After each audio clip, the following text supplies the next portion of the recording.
तो दोस्तों, तो कैसे हैं आप लोग। मैं स्वागत करता हूं आपका अपने YouTube channel study with Aamir में।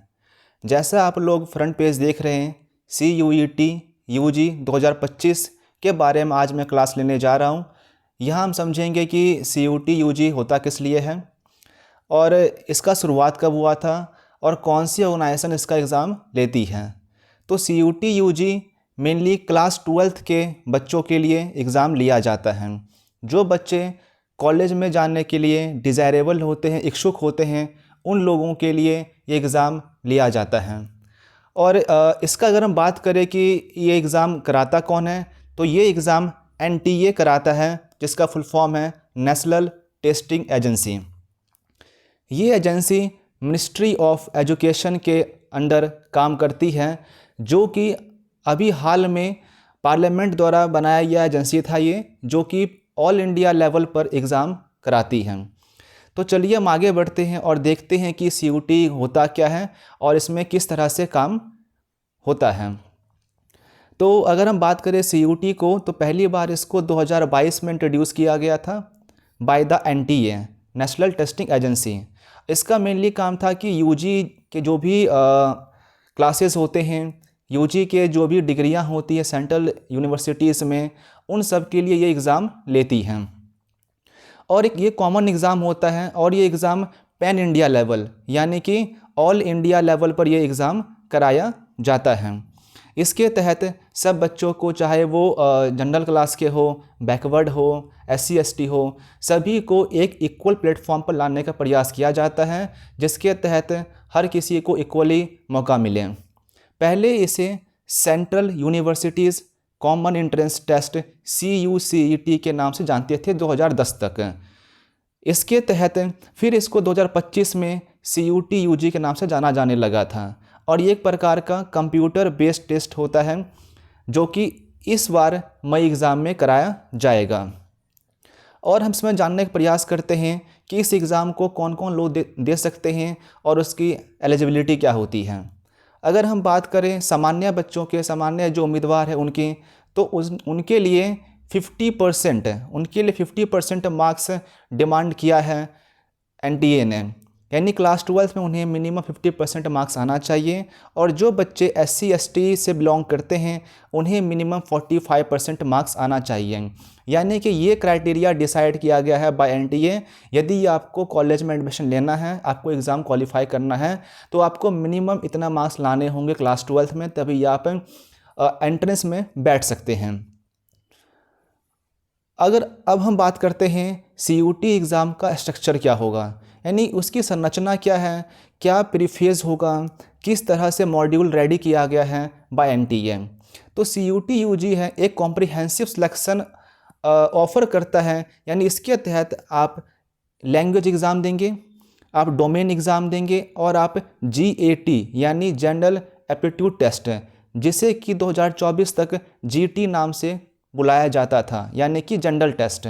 तो GAT के अंडर 3 सेक्शन मेनली कवर किए जाते हैं। एक हमारा है मैथ्स, सेकंड हमारा है रीजनिंग और थर्ड हमारा आता है GK और साथ में करंट अफेयर्स। यानी कि ये एक ऐसा टेस्ट है, GAT एक ऐसा टेस्ट है जिसमें कि मार्किंग बच्चों के बहुत कम आते हैं, क्योंकि जो करंट अफेयर हैं, जो GK है, ये एक ऐसा एक सब्जेक्ट होता है जिसका कोई एक निश्चित या जिसका कोई एक फिक्स्ड हम सिलेबस नहीं बोल सकते हैं, बहुत ही ब्रॉड होता है, बहुत ही विस्तारित इसका सिलेबस माना जाता है। और मैथ्स क्लास 10 तक के मैथ्स में पूछे जाते हैं। रीजनिंग जनरल बेसिस पर सामान्य स्तर के यहाँ पर रीजनिंग पूछे जाते हैं। और आपको 13 लैंग्वेज का स्कोप होता है, 13 लैंग्वेज में से किसी एक लैंग्वेज को ऑप्ट कर सकते हैं। अगर हम बात करें 13 लैंग्वेज कौन कौन से हैं, तो 13 लैंग्वेज में अगर देखा जाए तो आपके पास इंग्लिश है, हिंदी, असामी, बंगाली, गुजराती, कन्नड़, मलयालम, मराठी, उड़िया, पंजाबी, तमिल, तेलुगु और उर्दू। ये 13 लैंग्वेज आपके पास हैं एग्ज़ाम देने के लिए। आप इनमें से कोई एक लैंग्वेज चुन सकते हैं जिसमें आपको एग्ज़ाम देना होगा। और अगर हम बात करें पैटर्न का, कि क्वेश्चन पेपर का पैटर्न क्या होगा, कितने टाइम्स के लिए आपको एग्ज़ाम प्रोवाइड किया जाएगा, कितना मिनट का पेपर होगा, कितने क्वेश्चंस आएंगे, क्वेश्चन का लेवल कैसा होता है, इस पर हम बात करें तो लैंग्वेज पेपर, चाहे लैंग्वेज हो, डोमेन हो या आपका जनरल एप्टीट्यूड टेस्ट हो, सभी के लिए आपको 50 क्वेश्चंस दिए जाएंगे। अगर आपने नोटिफिकेशन देखा होगा लास्ट ईयर 24 का, तो वहाँ पर क्या है, वहाँ पर आपको 60 क्वेश्चंस होते थे, इसमें आपको 45 करने होते थे। लेकिन इस ईयर एनटीए ने ये सिस्टम एबॉलिश कर दिया, रिमूव कर दिया है। इसके जगह पर 50 क्वेश्चन लाया गया है, जो कि कंपलसरी है, आपको हर क्वेश्चन करना होगा और हर एक पेपर में आपको 60 मिनट दिया जाएगा। इसके अलावा 20 मिनट्स एक्स्ट्रा मिलेंगे उन लोगों को जो PWD हैं, यानी जो फिज़िकली डिसेबल्ड पर्सन हैं, उनको 20 मिनट एक्स्ट्रा दिया जाएगा बाय NTA। यानी हम क्या समझे, पेपर चाहे लैंग्वेज का हो, डोमेन का हो या जनरल एप्टीट्यूड टेस्ट का हो, हर एक पेपर 50 मार्क्स का होगा और सब पेपर के लिए आपको 60 मिनट यानी कि 1 घंटा का समय दिया जाएगा। मैं यहाँ पर जिक्र कर रहा हूँ डोमेन का, तो आपके मन में ये जहन में ये सवाल उठा होगा कि डोमेन होता क्या है, डोमेन का मतलब क्या है। देखिए, यदि आपको एग्ज़ाम हिस्ट्री ऑनर्स के लिए देना है तो आपको एक पेपर हिस्ट्री तो देना ही पड़ेगा, ये तो कंपलसरी है कि आपको जिसमें ऑनर्स करना है आपको पेपर तो देना ही देना होगा। इसके अलावा आपको 2 पेपर और ऑप्ट करने होते हैं, आप जिस स्ट्रीम से बिलोंग करते हैं। एग्जाम्पल के लिए मान लीजिए मैं हिस्ट्री से बिलोंग करता हूँ, तो मुझे हिस्ट्री के अलावा मुझे ज्योग्राफी और मुझे पॉलिटिकल चूज़ करना है। और हाँ, CUT में एक फ्लेक्सिबिलिटी ये भी है कि आप भले किसी स्ट्रीम से हैं, आप कोई भी एग्ज़ाम पेपर ऑप्ट कर सकते हैं एग्ज़ाम देने के लिए, यानी कि CUT के माध्यम से आपको डिफरेंट कोर्स ऑप्ट करने का मौका दिया जाता है।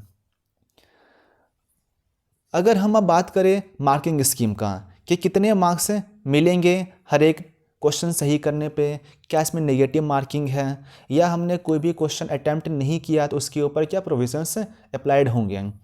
सही आंसर करने पर आपको पॉजिटिव 5 मार्क्स यानी आपको प्लस मार्क्स दिया जाएगा। आपने अगर सवाल गलत किया है आपको -1 मार्क्स वहाँ पर काटे जाएंगे। यानी आपने एक क्वेश्चन सही किया 5 मार्क्स मिलेंगे, अगर आपने एक क्वेश्चन गलत किया तो आपके -1 मार्क्स डिडक्ट किए जाएंगे। और कोई भी आंसर नहीं करने पर या आपने उसको मार्क्ड फॉर रिव्यू के लिए छोड़ दिया है तो आपको वहाँ पर 0 मार्क्स मिलेंगे। तो ये CUT का मार्किंग स्कीम होता है। हमने समझा कि CUT एग्ज़ाम क्या है, मार्किंग स्कीम क्या है, पैटर्न क्या है, सब कुछ समझे हम। सबसे मेन आता है कि सोर्सेस, क्योंकि देखिए यदि आप कोई भी एग्ज़ाम तैयारी करते हैं, चले भाई भले वो CUT का हो या आप किसी भी एग्ज़ाम की तैयारी करें, सोर्सेस बहुत मैटर करता है। कि देखिए एग्ज़ाम की तैयारी करना हर कोई शुरू करता है, लेकिन लक्ष्य तक वही पहुंचता है जिसका रास्ता सीधा हो। यानी कि अगर आप घूम कर जाएंगे आपको समय काफ़ी लगेगा और गारंटी भी नहीं होता है कि सफलता मिलेगी या नहीं मिलेगी। इसलिए सोर्सेस का सिलेक्शन बहुत ज़रूरी होता है। आप किन सोर्सेस को ऑप्ट करते हैं, क्या आप उसी पे स्टिक हैं या आप उसको चेंज करते हैं।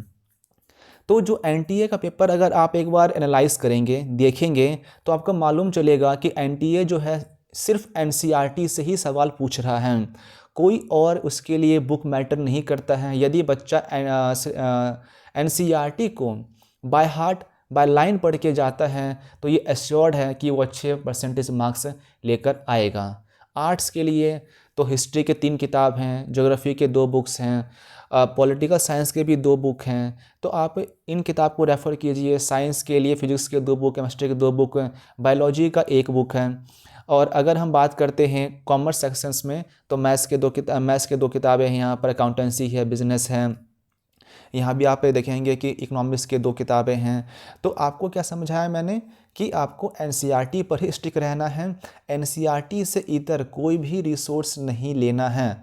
हाँ, यदि आप मॉक लगाना चाहते हैं तो आप डिफरेंट पब्लिकेशंस के बुक ले सकते हैं मॉक लगाने के लिए, लेकिन असल में एग्ज़ाम में वही काम आएगा यदि आपने NCERT को बाय लाइन याद किया है। जैसा आपको मैं आगे दिखाऊंगा सैम्पल भी कि किस तरह के सवाल पूछे जाते हैं NTA के द्वारा CUT एग्ज़ाम में। और आखिर मैं इतना क्यों प्रेशर दे रहा हूँ NCERT के पढ़ने पर। ये देखिए मैं आप लोगों के लिए कुछ चुनिंदा भी एग्ज़ाम हुए थे 24 में ही CUT UG के लिए, तो उसके मैं कुछ पेपर लेकर आया हूँ जिसमें आप देख सकते हैं कि जो क्वेश्चंस हैं कहाँ से पूछे गए हैं और किस बुक से पूछे गए हैं, किस पेज नंबर पे, ऐसा मैंने इस पर बाकायदा समझाया हुआ है। तो जैसे कि आप ये वाला देख रहे हैं, तो ये हिस्ट्री का है, ये सॉरी ये आपका, हाँ ये आपका हिस्ट्री का है, जो कि थर्ड बुक हिस्ट्री की है क्लास 12th की। उसका पेज नंबर 262 पे क्वेश्चन पूछा गया है वहाँ से कि जो रेवोल्यूशन हुआ था 1857 का, उस रेवोल्यूशन में जो अलग अलग लीडर्स थे वो किन किन एरिया से बिलोंग करते थे। नाना साहब, लक्ष्मीबाई, कुंवर सिंह, ब्रिटिश कद्र, इनके बारे में पूछा गया है। ये क्वेश्चन हूबहू उठाया गया एनसीईआरटी से। आप ये जो देख रहे हैं टॉपिक, ये आपका पॉलिटिकल साइंस है, पेज नंबर 21, बुक का नाम कंटेम्प्रेरी, ये चैप्टर नाम है कंटेम्प्रेरी सेंटर ऑफ पावर। पूछा यहाँ पर आसियान का रीजनल फोरम कब एस्टेब्लिश्ड हुआ था, एनसीईआरटी से पूछा गया है। ये आपका question fundamental human of human geography से पूछा गया, पेज नंबर 4 पे, जो कि टेबल में एनसीईआरटी में सेम टू सेम दिया गया है, उसके फीचर्स पूछे गए हैं। और पेज नंबर 42 में इकोनॉमिक्स का सवाल पूछा गया है, चैप्टर नाम है मनी एंड बैंकिंग, सवाल वहाँ से इसका पूछा गया है। तो आप देख रहे हैं कि एनसीईआरटी से ही क्वेश्चन कट पेस्ट किया जा रहा है, लाइन भी चेंज नहीं किया जा रहा है। पैटर्न अगर आप लोग एनालाइज करेंगे तो आपको फिल इन द ब्लैंक्स हैं, उसके बाद आप लोगों को स्टेटमेंट टाइप के क्वेश्चंस मिलेंगे, मैच द फॉलोइंग मिलेंगे, ऑप्शन बेस्ड मिलेंगे, मतलब 4 ऑप्शन बेस्ड मिलेंगे, और आपको पैराग्राफ बेस्ड भी क्वेश्चन मिलेंगे। यानी जब से मैं आप लोग को क्लास शुरू करूँगा, पढ़ाना शुरू करूँगा, फिर आपको मैं दिखाऊंगा कि क्वेश्चन कहाँ से पूछे जा रहे हैं, आपको क्या पढ़ के जाना है, क्या पूरा एनसीईआरटी पढ़ना है या कुछ सेक्शन पढ़ के जाने हैं, क्या अहमियत या क्या इंपॉर्टेंस है पीवाईक्यूज़ का। पीवाईक्यूज़ बहुत इंपॉर्टेंट है सीयूटी यूजी के लिए। यदि आप चाहते हैं कम टाइम में प्रिपरेशन करें और आपका प्रिपरेशन एकदम स्ट्रांग हो, तो आप पीवाईक्यूज़ के साथ में पढ़ाई कीजिएगा, तो आपको सफलता ज़रूर मिलेगी। तो आज का हमारा पूरा टॉपिक मैंने समझाया, और हमने समझा कि सीयूटी यूजी को कैसे क्रैक किया जा सकता है, क्या सोर्सेज हैं, क्वेश्चंस क्या पूछे जा रहे हैं, और हमें किस तरह से तैयारी करना है। देखिए, अब तैयारी हर कोई करता है, कोई कहेगा कि नहीं बोर्ड एग्ज़ाम के बाद तैयारी शुरू करेंगे, या सीयूटी एग्ज़ाम होने से कुछ टाइम पहले हम कुछ किताबें पढ़ लेंगे जिससे हम एग्ज़ाम निकाल लेंगे। तो अगर आप चीज़ों को बात पर टालेंगे कि कल से करेंगे, तो वो फिर चीज़ें कहीं पूरी नहीं होती हैं। तो जो चीज़ हमें कल से शुरुआत करना है, क्यों ना हम इसकी शुरुआत आज ही करें। तो आज मैंने समझाया आप लोगों को सीयूटी यूजी के बारे में। अब मिलते हैं अगले वीडियो में, जहां मैं लेक्चर लेके आऊँगा। मेरा नाम अवधेश कुमार है, और मैं यहाँ पर सीयूटी यूजी के बारे में क्लासेस लूँगा, और उसकी तैयारी कैसे की जाए इनके बारे में आप लोगों को बताऊँगा। धन्यवाद।